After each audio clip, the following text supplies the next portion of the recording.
kanilang pag-aaruga, sa pananampalataya, Panginoon, na kanilang itinuro sa amin.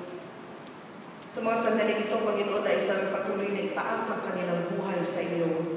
Patuloy naman, Panginoon, na sila yung lingapi, patuloy na bigyan ng kalakasan, kalusugan na nagmumula sa iyo. Patuloy mo, puspusin sila ng kapayapaan, kaaliwan, higit sa lahat, Panginoon, ng hindi nagmamalong na pag-ibig sa lahat ng sandali ng kanilang buhay. Nais namin ipahayag sa kanila, Panginoon, ang aming pagmamahal, ang aming pagmamalasakit. Patuloy mo silang pagpalain, Panginoon, at madamanawa nila sa lahat ng sandali na sila ay nagbubunga, sila, Panginoon, ay patuloy na naglilingkod, matapat na nag-aalay ng kanilang buhay, ng kanilang talento, ng kanilang panahon, para sa kalwalhatian at kadakilaan ng iyong banal na pangalan.